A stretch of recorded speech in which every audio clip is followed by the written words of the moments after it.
Bendiciones a todos hermanos, una vez más aquí, este jueves para poder introducirnos una vez más a la palabra de Dios. Estamos viendo Samuel, hemos dejado el capítulo 3 para hoy entrar al capítulo 4, un capítulo muy interesante del libro de Samuel. Y antes de leer, poder en forma de introducción, recordar de que así como Dios es un Dios de misericordia, es un Dios de amor, es un Dios de compasión, pero también Dios es un Dios justo, ¿sí? Que siempre su justicia es aplicada, ¿sí? No puede ir en contra de ella porque su naturaleza es así. Y otra de las cosas también, en forma de introducción, es que la presencia de Dios es fundamental para el pueblo de Dios. La presencia de Dios es fundamental para la iglesia. La presencia de Dios es fundamental para la vida de cada uno de nosotros. No podríamos vivir ni existir si no existe la presencia de Dios en cada uno de nosotros. No podemos subsistir como iglesia si la presencia de Dios no estaría en la iglesia. Por lo tanto, recordar esto, ¿no? Que así como Dios es justo, ¿no?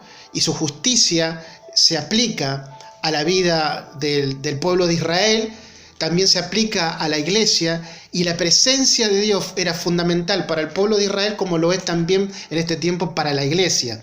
Su presencia lo es todo. Sí.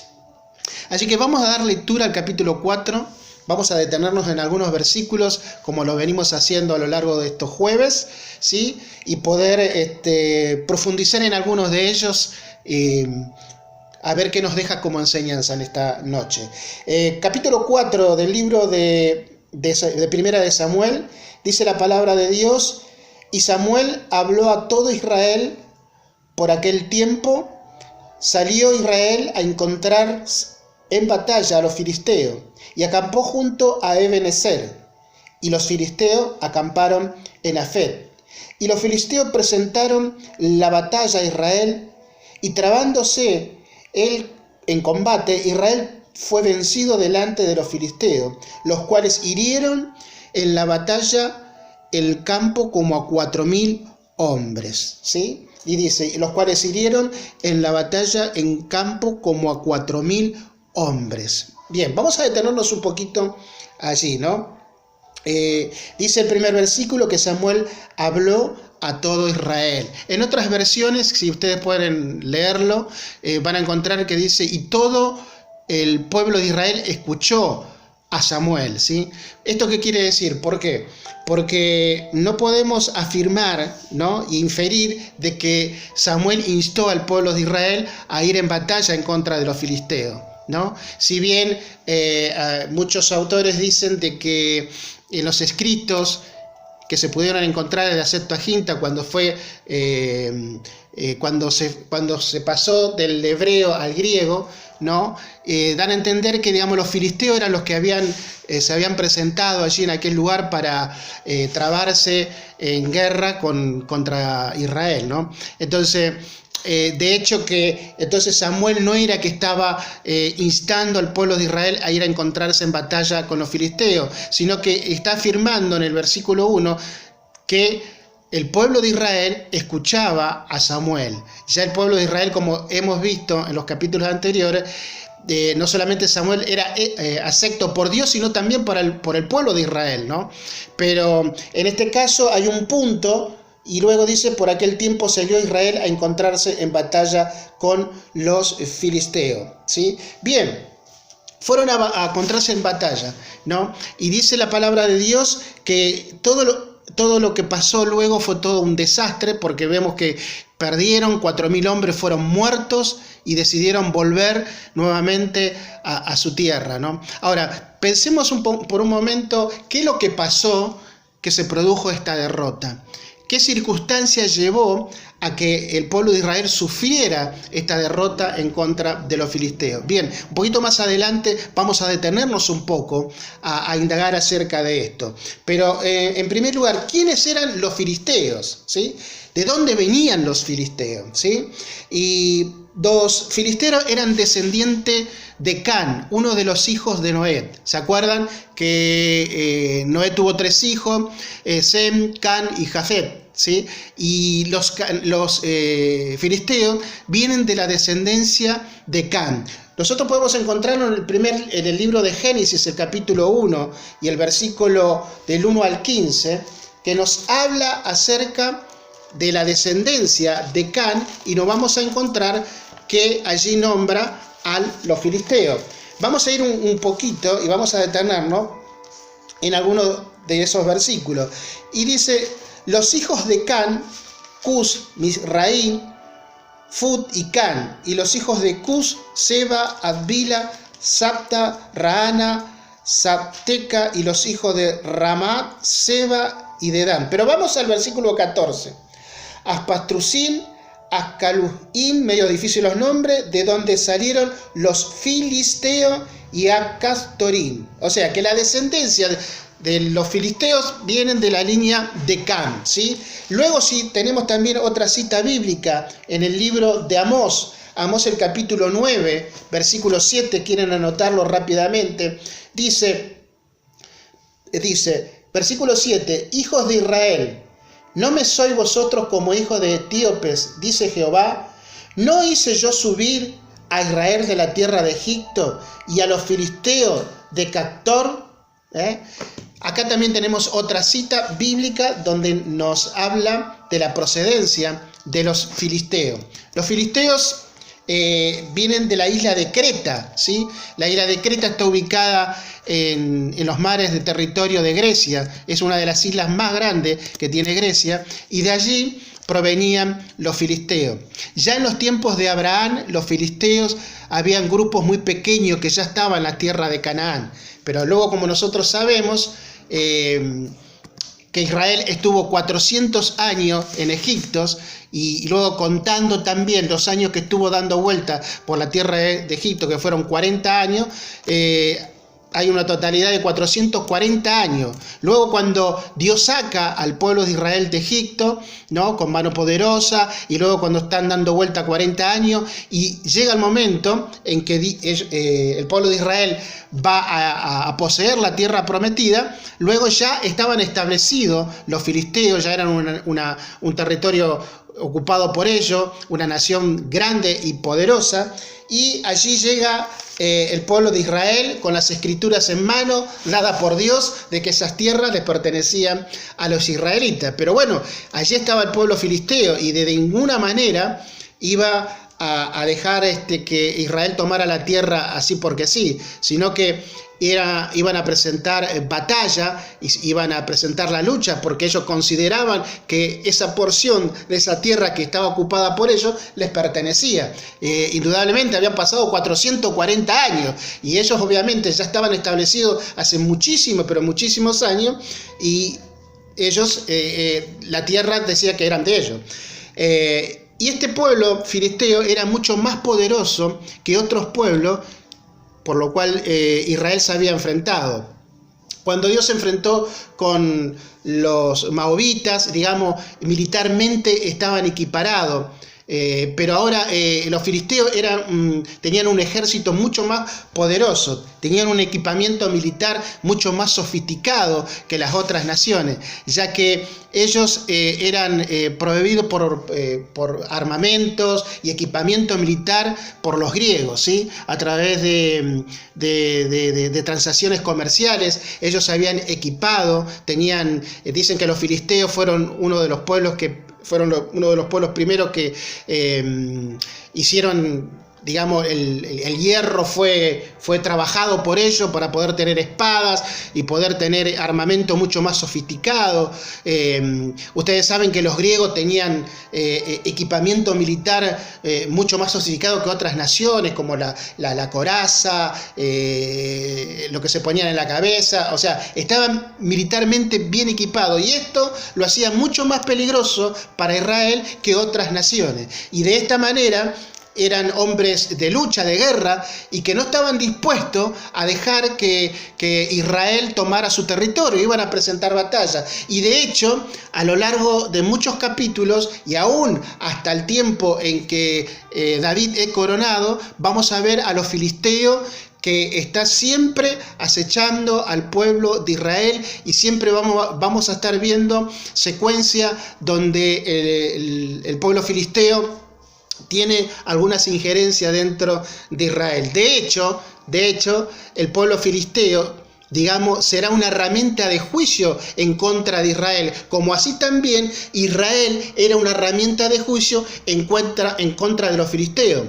Ustedes se acuerdan cuando vimos otros libros de que Dios le dice al pueblo de Israel: miren, ustedes no van a poseer esta tierra porque son bonitos o porque se la merezcan, sino que van a poseer esta tierra porque yo se la prometí a mi amigo Abraham. ¿Se acuerdan que nosotros habíamos visto en los libros de Pentateuco? De hecho, o sea, que los que estaban ocupando el territorio de Canaán eran tan malvados, que no solamente porque adoraban a otros dioses, sino porque ofrecían sacrificio a niños, a sus dioses, porque tenían práctica que Dios aborrecía.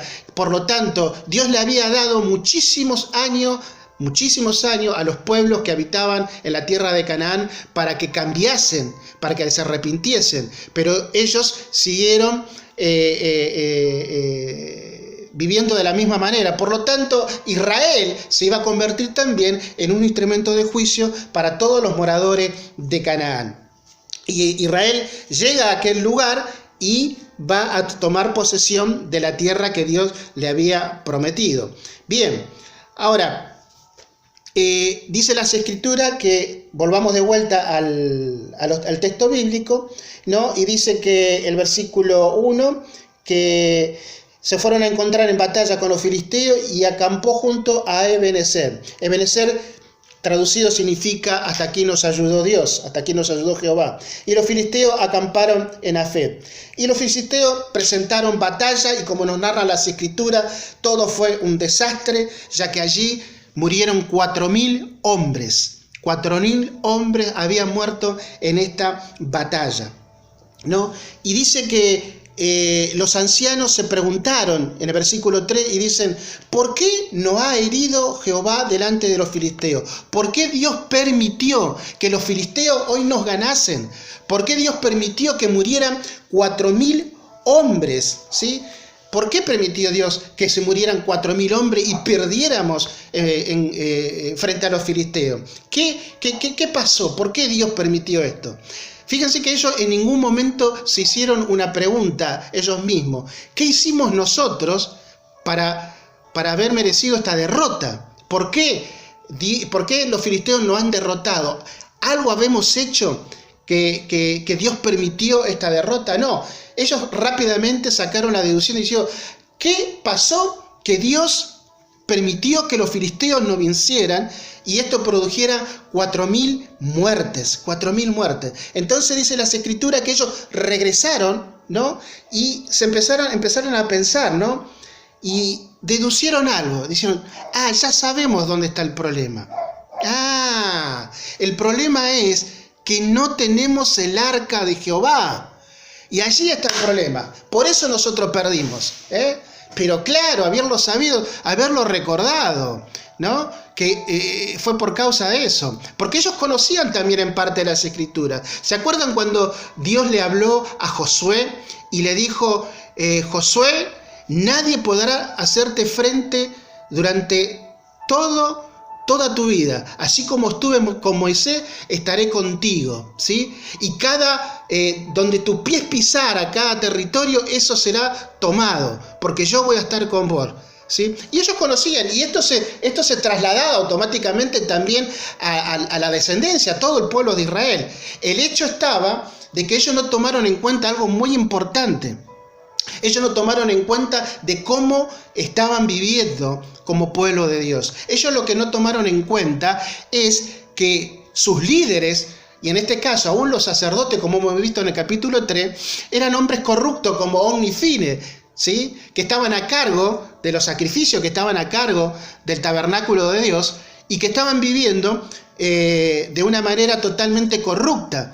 Y esto no fue pensado por los israelitas, sino que ellos dijeron, no, el problema no está en que nosotros nos hayamos equivocado, sino el problema está en que nosotros no trajimos el arca.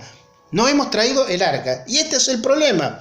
Dice el versículo 3, cuando volvió el pueblo al campamento, los ancianos de Israel dijeron, ¿por qué Dios permitió que hoy nos derrotaran los filisteos?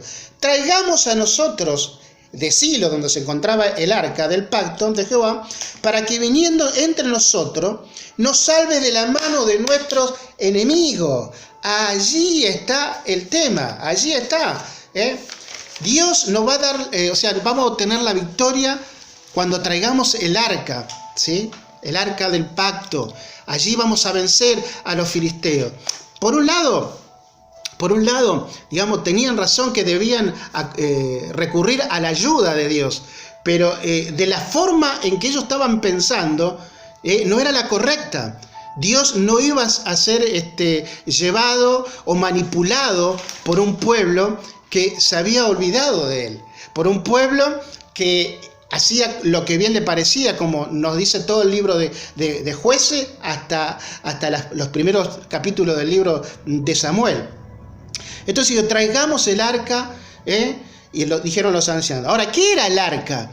¿No? Si bien nosotros siempre decimos, bueno, ya lo hemos estudiado, pero siempre el público se renueva y es bueno recordar qué era el arca, ¿no? Y bueno, sabemos que el arca, por mandato de Dios, en Éxodo capítulo 37, Dios estableció qué medidas debería tener el arca, que era una caja, ¿sí?, cuadrada, con ciertas dimensiones, ¿no? Y los materiales que debería usar para hacer esa arca, ¿no? Y en esa arca se encontraba dentro del arca las tablas de la ley, ¿se acuerdan? Se encontraba la vara de Aarón que reverdeció, y se encontraba el maná que 40 años Dios alimentó al pueblo de Israel cuando estuvo dando vuelta por el desierto, ¿sí? Estos tres elementos se encontraban dentro del arca del pacto, ¿sí? Y estaba cubierta por algo que nosotros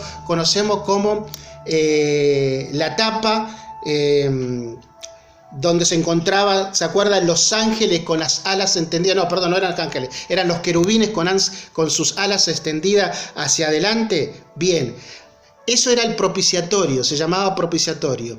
Y una vez al año allí entraba el sumo sacerdote para ofrecer sacrificio o expiación por los pecados del mismo sumo sacerdote y por todo el pueblo. Y entraba allí y rociaba la sangre arriba de la tapa, donde se encontraban los dos querubines con las alas extendidas hacia adelante y con la mirada hacia abajo. Y allí rociaba con la sangre por la expiación, ¿no?, por el perdón de los pecados, lo que se conoce como el Yom Kippur, el día del perdón, y allí se vertía o se rociaba la sangre. Esa sangre, ¿no?, Dios miraba de arriba y por medio de su justicia caía la justicia de Dios sobre el propiciatorio. Por eso dice las Escrituras, allí en el libro de los Hebreos, que Jesucristo fue propicio para nosotros. ¿Por qué? Porque Él ocupó el lugar que nosotros debíamos haber ocupado en la cruz del Calvario,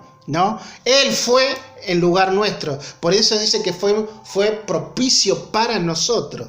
La sangre derramada por el Cordero del Señor es la que limpia nuestro pecado, la que borró nuestros pecados, pero a la vez, como hemos enseñado en otra oportunidad allí en la cruz, era una obra expiatoria de todos nuestros pecados, pero a la vez también vicaria, porque Él estaba ocupando el lugar de cada uno de nosotros. Y el sacerdote entraba a hacer eso. Si bien la sangre del animal cubría nada más el pecado, caía el juicio de Dios.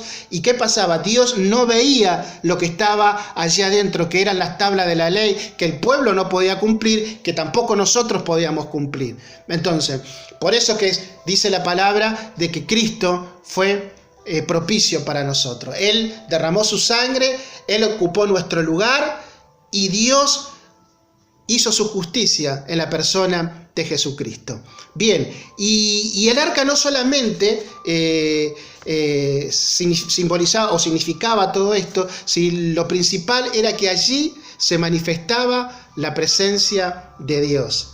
Allí Dios bajaba y en forma de nube cubría el tabernáculo, y hemos visto en el libro de Éxodo cómo hablaba con Moisés, pero también bajaba allí y bajaba y hablaba también en otros tiempos con el sacerdote, y era donde se manifestaba la presencia de Dios. O sea, lo que simbolizaba el arca o representaba el arca era la mismísima presencia de Dios en medio del pueblo. Cuando el pueblo de Dios caminaba por el desierto y acampaban alrededor donde se encontraba el tabernáculo y donde estaba ubicada el arca del pacto. Entonces, lo primordial de todo esto era que significaba o representaba la presencia de Dios en medio de su pueblo. Ahora, no solamente eso, que era lo principal, sino que muchas veces el arca del pacto también fue llevado en batalla. ¿Se acuerda allí, cuando lucharon contra los madianitas, fue llevado el arca del pacto y el pueblo de Israel triunfó? Y si hacemos un poco memoria, cuando vimos el libro de Josué, ¿se acuerdan? Cuando estaban a las puertas de entrar a Jericó, ¿sí? Dios estableció las reglas y dijo que el arca iba a ir por delante, el arca iba a ser el guía. Y cuando entraron al río Jordán, era en un tiempo de primavera, donde el río de Jordán desbordaba porque el monte Hermón se derretía, entonces eso bajaba hacia abajo, entonces se inundaba todo esa parte del río Jordán, y allí el pueblo de Israel iba a pasar con el arca del pacto guiándolos. Y dice que el arca del pacto, como todos recordamos, entró al río Jordán y en la parte más profunda, y las aguas se abrieron. Y el pueblo de Israel pasó en seco, ¿sí?, al otro lado. Hasta que el último israelita no pasó, las aguas nunca se cerraron. Hasta que el mismo Josué no edificara ese altar con las 12 piedras y luego pasaran, allí recién las aguas se cerraron. No solamente eso, sino que cuando iban a conquistar el primer reino, que era Jericó, Dios dio las estrategias de cómo se iba a conquistar el territorio de Jericó. Y también fue establecido que cuando iban a dar vuelta alrededor de los muros de Jericó, ¿qué debía estar? El arca. El arca lo iba a acompañar. El arca representaba la presencia de Dios en medio de su pueblo, ¿sí? Y la escritura nos dice eso, que cuando dieron toda la vuelta, el pueblo gritó, los muros cayeron, ¿sí? Porque allí estaba la presencia de Dios, porque la conquista fue de una manera totalmente sobrenatural, porque Dios estaba con su pueblo, Dios acompañaba a su pueblo, ¿sí? O sea, lo que significaba el arca del pacto para el pueblo de Israel debería ser algo pero tremendamente importante. El hecho está que en este momento, en este preciso momento de la historia de Israel se había alejado de Dios. Israel se había confundido o lo había querido hecho de esta manera. Por lo tanto, cuando ellos son derrotados, no miraron hacia adentro y dijeron, ¿qué hemos hecho? ¿Por qué esta derrota? ¿Qué nos pasó? Sino que dijeron, no, perdimos la batalla, es porque no teníamos el arca. Ahora, vamos a recurrir al arca, ¿sí? El arca lo que va a hacer es que nos dé la victoria, ¿sí? Entonces dice que fueron hasta Silo, donde se encontraba el arca, ¿sí?, allí, y mandaron juntamente con los sacerdotes a traer al arca para presentar batalla nuevamente a los filisteos. Y dice el versículo 4, dice, y envió el pueblo a Silo y trajeron de allá el arca del pacto de Jehová de los ejércitos, que moraba entre los querubines, y los 2 hijos de Elí, Ofni y Fine, estaban allí con el arca del pacto de Dios. Allí estaban los hijos de Elí, Ofni y Fine, los sacerdotes, que eran los encargados de cargar con el arca para traerlos al lugar donde iban a presentar batalla al pueblo filisteo. Ahora, ellos nunca pensaron por un momento que la derrota que habían vivido en ese primer encuentro con el pueblo filisteo fue porque la presencia de Dios ya no estaba con ellos en ese lugar. Nunca, no lo pensaron así, sino que pensaron precisamente de que porque no estaba el arca del pacto. Entonces, ese era el motivo por el cual ellos pensaban de que habían perdido esa primera batalla. Entonces dice que fueron en busca del arca que se encontraba en Silo, lo trajeron, y ahí venía Ofni y Fine cargando con el arca del pacto, como grandes sacerdotes. Y dice el versículo 5, y aconteció que cuando el arca del pacto de Jehová llegó al campamento, todo Israel gritó con tan gran júbilo que la tierra tembló. ¡Ja! Esto está bueno, Dice que cuando vieron que el arca llegó al lugar donde se encontraba el pueblo, dice que todo, ¡gloria a Dios! ¡Gloria a Dios! ¿No? Bueno, ahora dicen, bueno, con grito de júbilo. Tan grande fue el grito de júbilo que dice que la tierra tembló, fue tremendo, ¿no? Tremendo. Y cualquiera que hubiese pasado por aquel lugar o hubiese escuchado tremendo estruendo, hubiese dicho, algo tremendo está pasando en medio del pueblo de Israel. Pero sin embargo, todo ese grito de júbilo expresado por el pueblo de Israel, que iba a ir a la batalla y que el arca estaba allí en medio de ellos, solamente ¿sabe qué fueron? Fueron gritos. Fueron solamente gritos. Como nosotros decimos, fueron muchos ruidos, pero no había nueces. ¿Sí? Mucho ruido, pero no había nueces. ¿Saben por qué? Porque no estaba Dios ahí.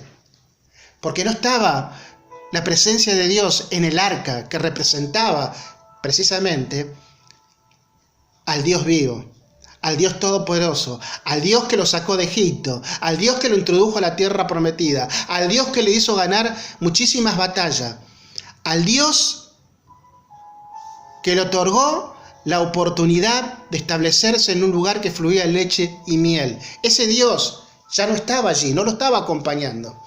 Entonces, todo lo que se estaba viviendo en ese momento era algo superficial, ¿sí? Era algo que no servía, porque Dios no estaba en medio de ello.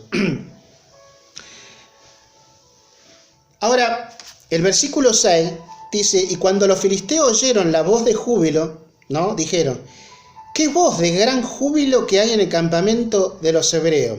Y supieron que el arca de Jehová había sido traída al campamento. Allí se dieron cuenta los filisteos. Algo pasó, trajeron el arca, algo pasó, porque tremendo estruendo estamos escuchando nosotros, aquí lo que está pasando en el campamento de los hebreos. Y dice el versículo 7, y los filisteos tuvieron miedo porque decían, ha venido Dios al campamento. Y dijeron, ¡ay de nosotros! Pues antes de ahora no fue así. O sea, los filisteos tuvieron miedo y dijeron, antes cuando dimos la primera batalla, el arca de los hebreos no estaba ahí. Entonces por eso le ganamos, pero ahora trajeron el arca. Sonamos. Tuvieron miedo. ¿Por qué? Porque ellos conocían la historia de lo que Dios había hecho en medio del pueblo de Israel cuando transportaba este arca que representaba la presencia de Dios en medio del pueblo. Lo conocían los mismísimos filisteos, ¿sí? Dice el versículo 8, ¡ay de nosotros! ¿Quién nos librará de la mano de estos dioses poderosos? Estos son los dioses que hirieron a Egipto con toda plaga en el desierto. ¡Ay de estos dioses! El pueblo filisteo era un pueblo politeísta, creían en varios dioses. Por lo tanto, para ellos Jehová era un Dios más, ¿no? Pero que era un Dios poderoso, conocían lo que Dios había hecho en Egipto y las plagas que habían llegado a Egipto y todo lo que había acontecido allí en Egipto. Y cómo Dios sacó al pueblo de Israel con mano poderosa, cómo abrió el mar rojo. Lo conocían.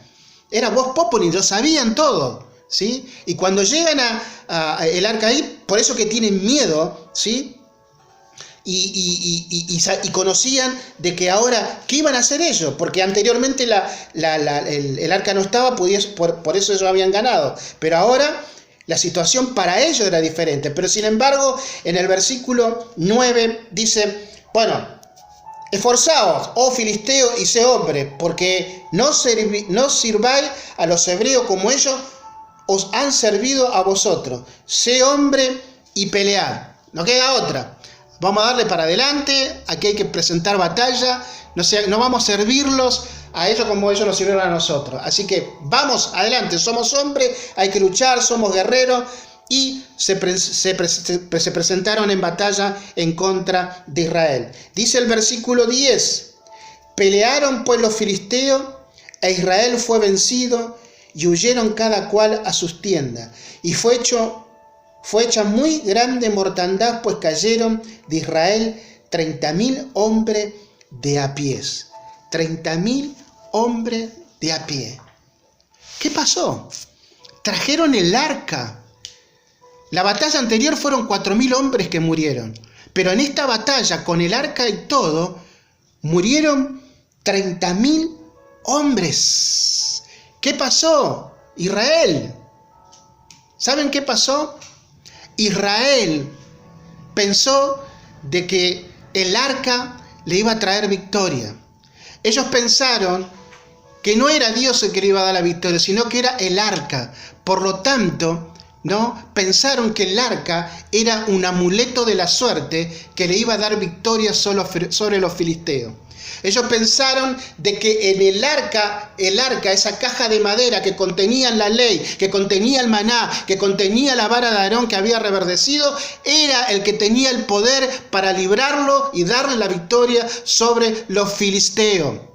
Pero lo que no entendieron era que en el arca Dios bajaba con su presencia.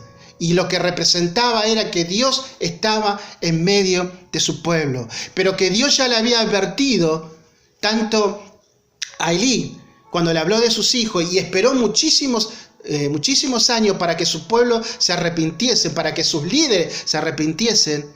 Y le estaba advirtiendo de que su presencia en cualquier momento podía salir del arca del pacto. Y esto es lo que no entendieron. Lo entendieron los israelitas. Ellos pensaron que esa caja, ¿no? Esa caja que estaba en el tabernáculo, que se encontraba en el lugar santísimo, iba a liberarlos, ¿sí? Y tomaron esa caja como un amuleto de la suerte, como aquel que tiene una pata de conejo, ¿sí? Como aquel que tiene alguna estampita y que esa estampita puede darle una bendición. O como aquel que muchas veces deja una Biblia abierta en un determinado versículo pensando que va a obtener la protección de Dios. Pero lo que no entendieron los israelitas era que Dios no estaba con ellos. De que Dios había ido del arca del pacto. Y que solamente eso representaba, era una caja con unos elementos adentro. Y que por lo tanto la victoria no la iban a tener. Estaban librados a su suerte. Y esto es lo que ellos no entendieron en ningún momento, que a Dios no se lo puede manipular. Ellos pensaron que podían manipular a Dios, que llevando una caja, ¿no? Que era el arca y que representaba muchísimo para el pueblo de Israel, y para lo que simbolizaba todo eso, para lo que iba a venir posteriormente. Pero que en ese momento ellos pensaron que eran un amuleto de la suerte. Y Dios no es una lámpara que se puede frotar y que salga el genio, ¿no? Y ese genio pueda acceder a todas las demandas que el pueblo de Israel o nosotros podamos pedirle, ¿no? A Dios no se lo puede manipular. Dios es una persona, Dios es un Dios de relación. No es un Dios de métodos, no es un Dios de cosas que nosotros podamos pergeñar. Dios se relaciona con los individuos, Dios se relacionaba con su pueblo, Dios se relacionaba con Israel a través del tabernáculo hecho y establecido por Dios. Y el arca que representaba la presencia de Dios en medio del pueblo, allí en el lugar santísimo, donde habló con Moisés, donde hablaba con los sacerdotes. Dios le mostró en todo tiempo de que Dios era un Dios de misericordia, de amor, de perdón. Porque si nosotros vemos allí en el libro de Éxodo, cuando Dios se revela a Moisés y le dice, yo soy Jehová, pronto para la misericordia y tardo para la ira. Y Dios le había dado tiempo también al pueblo de Israel para arrepentirse. Dios le había dado tiempo también al mismo Elí para que corrigiese a sus hijos, pero sin embargo, como le dijo Dios, amaste más a tus hijos que a mí. Nunca le llamaste la atención por lo que estaban haciendo, porque se acostaban con las mujeres que servían a la puerta del tabernáculo y porque se robaban aún la carne que era para mí, que me correspondía a mí. Tuvieron todo el tiempo suficiente para volverse a Él y reconocer de que ellos estaban alejados de Dios y que debían volver a construir ese vínculo entre Dios y su pueblo. Porque Dios es un Dios de relación. Dios es un Dios de comunión. Dios es un Dios que busca que le conozcamos a Él. Y Él ya nos conoce a nosotros. Sabe cómo somos, sabe nuestra flaqueza, sabe nuestras debilidades y sabe todo. Pero Él busca siempre tener relación. Por eso es que no hablamos de religión. Las religiones hablan de dogma y hablan de formas, ¿sí? Y de ideas.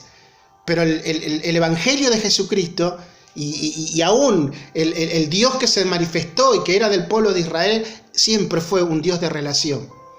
De relación. De relación.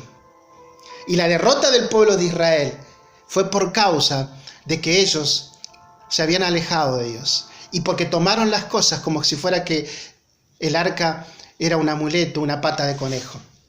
Y llegó el momento en que cuando se enfrentaron 30.000 almas, 30.000 hebreos con familias, 30.000 hombres que podían ser padres de familia, podían ser hijos, podían ser nietos, pero que sin embargo quedaron en el campo de batalla.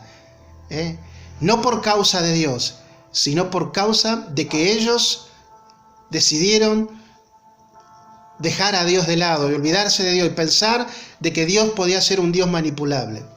Y la consecuencia fue la derrota en contra de los filisteos. Dice el versículo 18, sigamos leyendo para conocer el relato en su totalidad.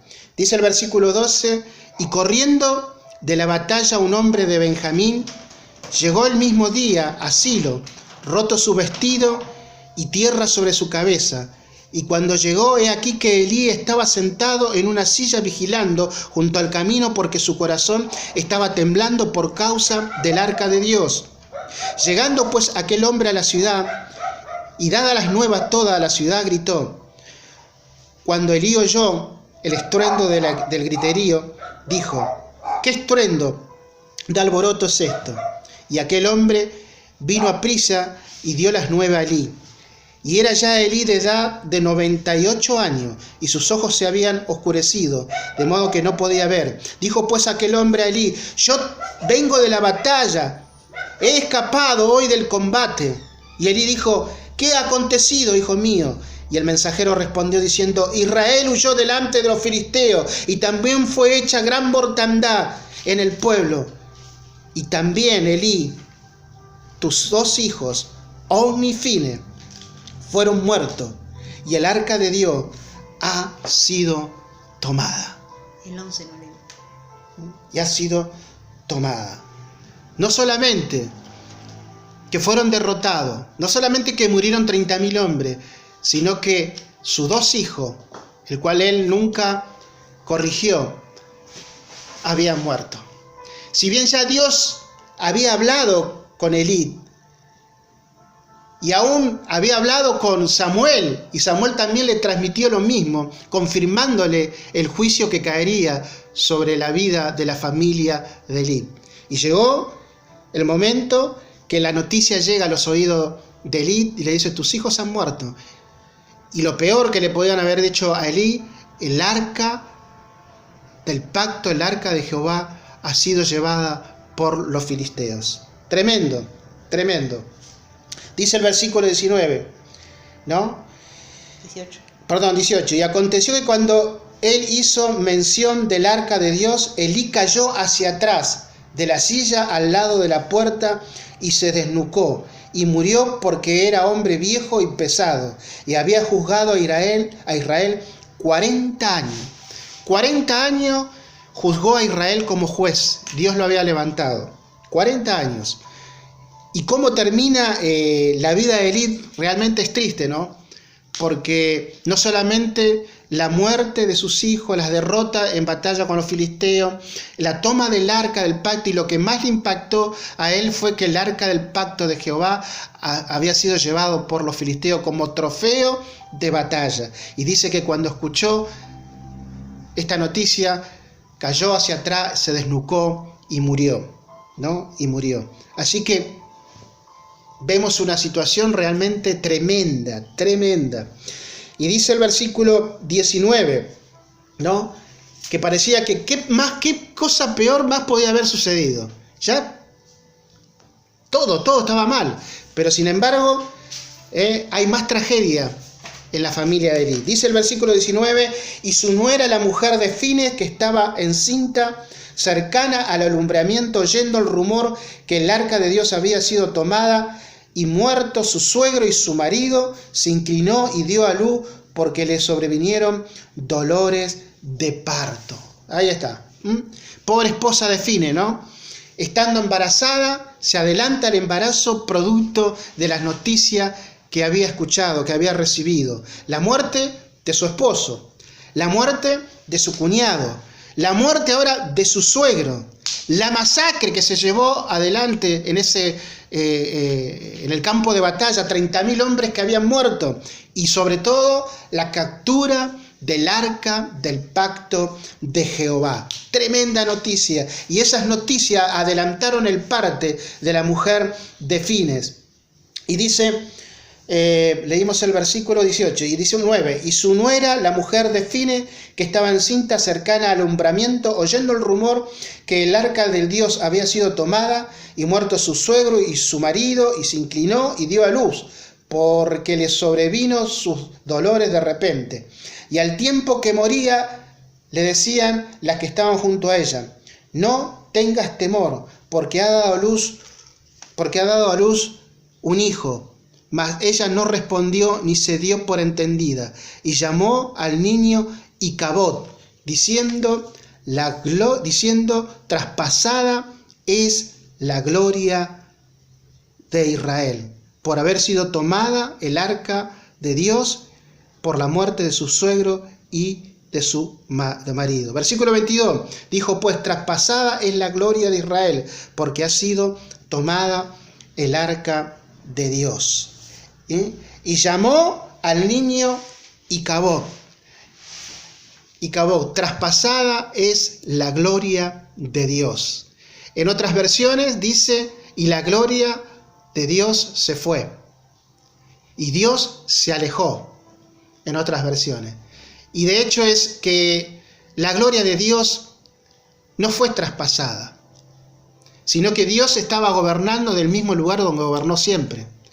Dios seguía teniendo el control absolutamente de todo, sino que el alejamiento de Dios, de allí donde Él se manifestaba, del arca del pacto, fue como consecuencia de un pueblo que se olvidó de Dios, de un pueblo que decidió hacer lo que mejor le parecía, de un pueblo donde vivió alejado de las normas establecidas por Dios, donde la violencia había ganado lugar, donde las imprudencias llevadas a cabo por diferentes tribus y aún luchando en contra de unas con las otras, ¿no? Había colmado ya a Dios.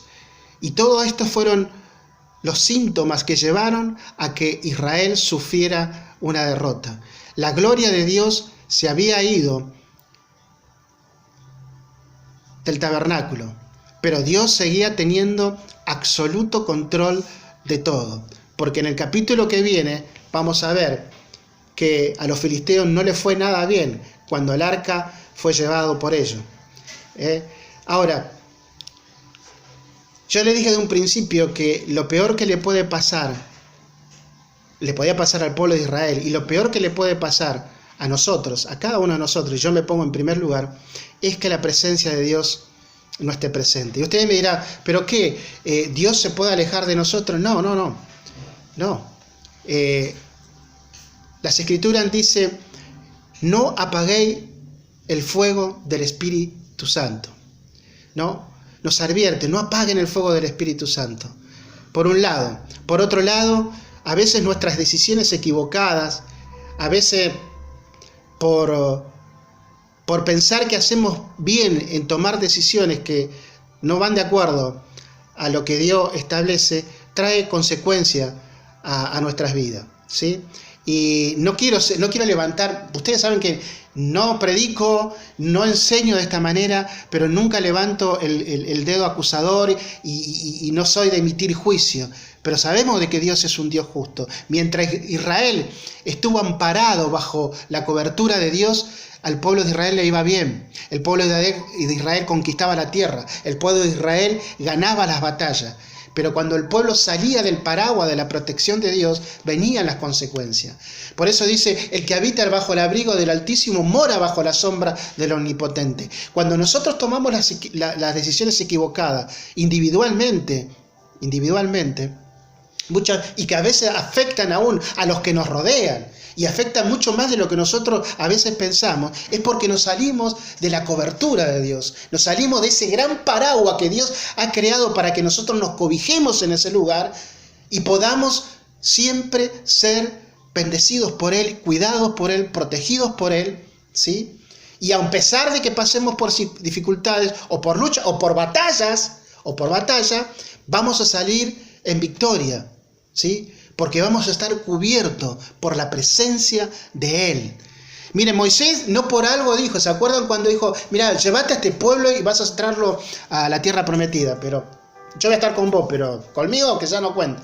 ¿Y qué dijo Moisés? Dijo, mira, Señor, si vos no nos vas a acompañar, si tu presencia no va a ir conmigo ni con el pueblo, quedémonos acá, ya, listo, se acabó.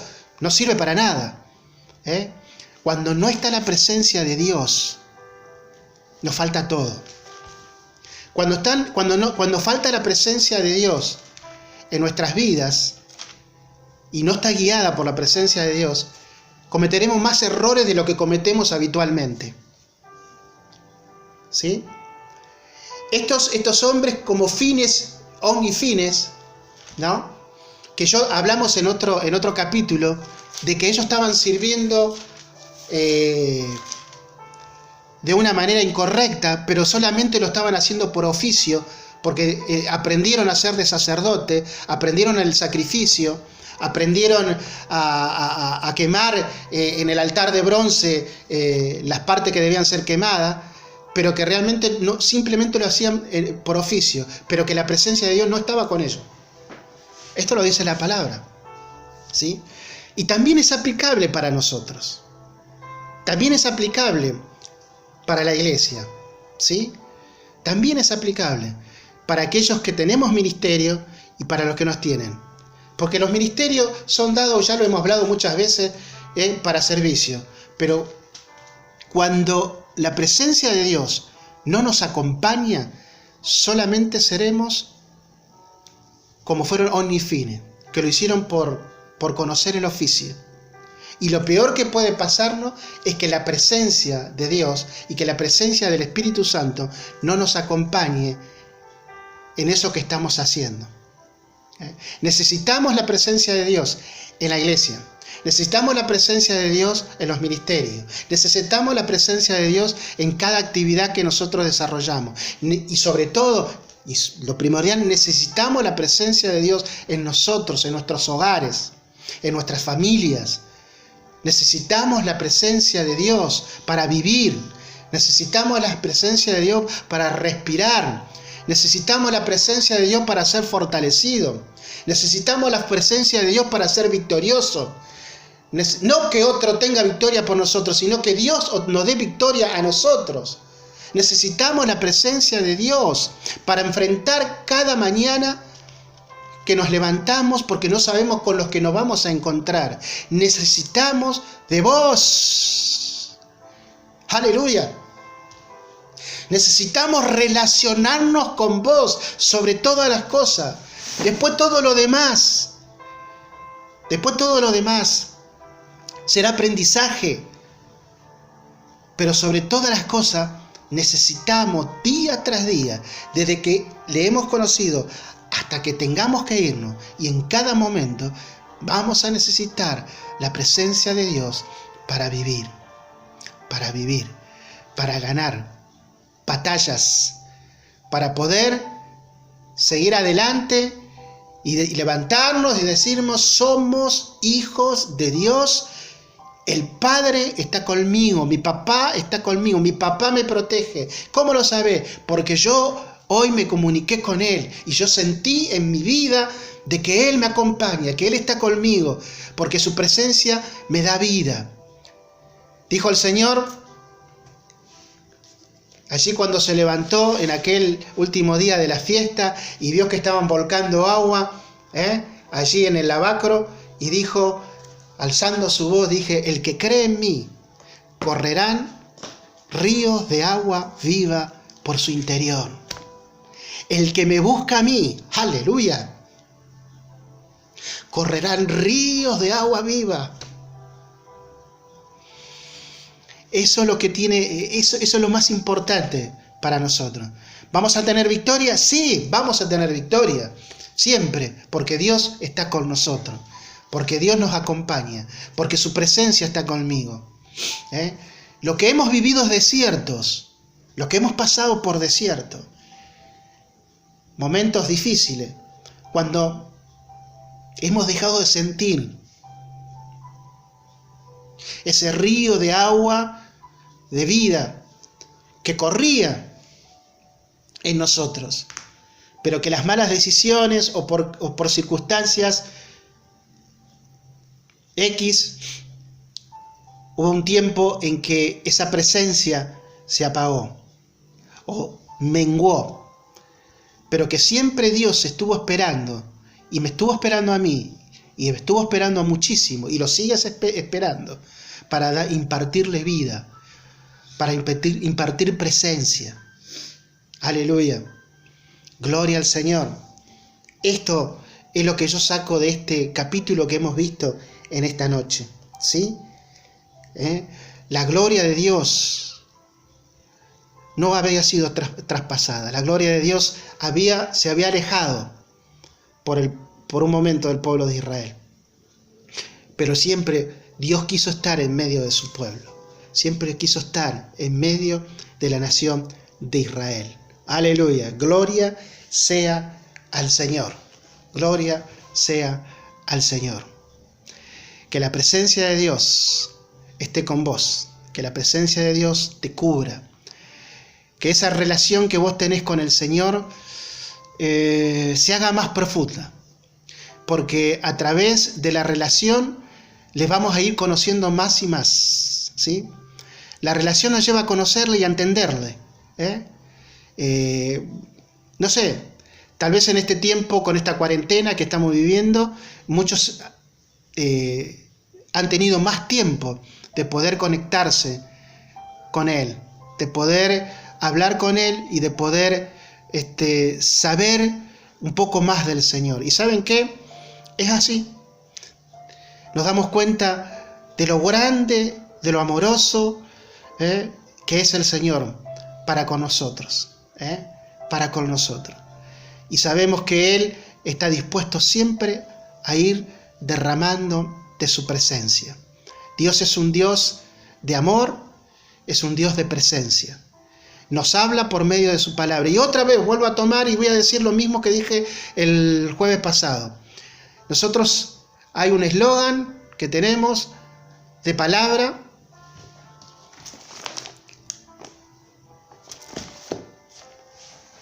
y de presencia. Estas dos cosas van juntas. Aleluya. Y cuando esto empezamos cada día a mamarnos un poco más Mirá, va a ser diferente. Cada día va a ser más diferente y vamos a tener nuevas experiencias con el Señor. Y que va a repercutir en tu vida. Y te puedo decir que te va a abrir más la cabeza. No te estoy tirando métodos ni medios porque no los tengo. Ni tenés que hacer el paso 1 ni el paso 2. Y mirá, te voy a dar las claves, 5 claves para que vos puedas conocer mejor al Señor. No, simplemente es su palabra y la relación que tengas con Él va a iluminarte y vas a conocerle cada día más.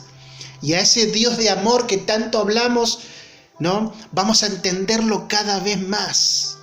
Cada vez más. Como escuché hoy a la mañana teniendo una charla, me decía, Dios es un Dios tan grande y tan amoroso, que cuando leemos ese versículo dice que Dios amó tanto al mundo que envió a su Hijo unigénito. Él no mandó a ángel, ¿no? A querubines o a serafines, decir, revoloteando y dice, Dios los ama, Dios los ama, Dios los ama. No, vino Él. Vino Él y caminó entre nosotros y se identificó con nosotros y mostró su amor y dijo, ¿saben que lo amo tanto? Voy a la cruz por amor a ustedes.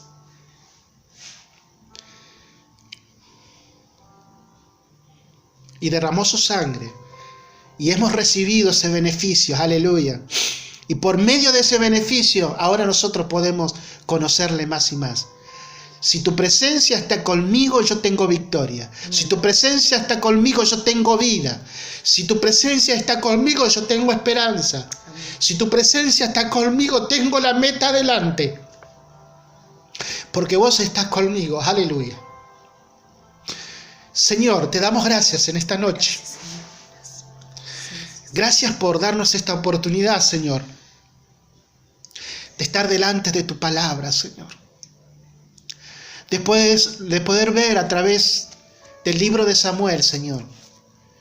Y este capítulo 4, que parece un capítulo trágico para el pueblo de Israel, realmente trágico, Señor.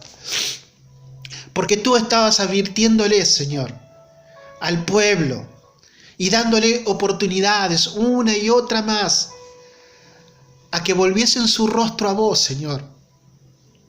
A vos, que amaste tanto a este pueblo, que lo sacaste de Egipto, de la esclavitud, de una forma tremenda, y le diste una tierra que no tenían, le diste identidad, Señor, y lo esperaste tanto tiempo, Señor, y le advertiste. Y aún así el pueblo, Señor, en este tiempo de Samuel, no comprendió, Señor, no entendió, no se hizo un análisis interior de reconocer de que se habían alejado de vos, Señor, de que se habían olvidado de vos, Señor, y los hechos comprobaban de que era así, Señor, pero que vos aún lo seguías amando y lo seguías esperando. Fue una batalla que se perdió, tremenda batalla, donde 30.000 hombres de a pie fueron muertos, Señor, donde los sacerdotes corruptos fueron sentenciados, Señor, como omni fine, y como consecuencia de esto, Señor, la muerte de su padre, la muerte de la esposa, el nacimiento de un hijo, Señor. Pero sobre todas las cosas, para el pueblo de Israel, perder el arca del pacto fue algo tremendo, un golpe muy, pero muy duro, Señor. Pero tú no te alejas, Señor. A veces nos alejamos nosotros. A veces por ahí nos alejamos nosotros, Señor, con nuestras equivocaciones, Señor, a veces. Pero, Señor, tú nos invitas, Señor, a que el piloto esté prendido, Señor. Esa llamita siempre esté prendida, como el calefón, como el termotanque, Señor. Que esa llama se encienda, siempre esté prendida, Señor. Que cuando tú hables, cuando tú desciendas, Señor, sea como ese calefón que se enciende en llama. Aleluya. ¿Y tú nos quieres ver ardiendo, Señor? Siempre, Señor, siempre. Y gracias porque eres un Dios amoroso, un Dios que siempre está, Señor, esperándonos, Señor, esperándonos, Señor. Oh, qué lindo es conocerte, Señor. Qué lindo es conocerte, Padre. Bendice a mis hermanos, Señor. Bendice a las hermanas, Señor, que hemos tenido y se han tomado el tiempo en esta tarde de poder tener este momento junto contigo, Señor. Bendícelos, Señor. Bendícelos de una manera especial, Señor. Y aún aquellos, Señor, que no se pudieron conectar, Señor, de alguna forma llegaremos, Señor, también con la enseñanza, Señor. Porque lo que queremos hacer es edificar al otro, Señor. Es llegar al otro, Señor, con este servicio, Señor. Simplemente es eso, Señor. Y que pueda ser de bendición también a ellos, Señor. Bendice el día de mañana, viernes, Señor. Guárdalos y protégelos a cada uno, Señor. Y el día sábado, Señor, nuevamente, Señor, por medio de este medio, encontrarnos, Señor, con tu palabra, Señor. Amén. Con un mensaje, Señor, de esperanza, con un mensaje de vida, Señor.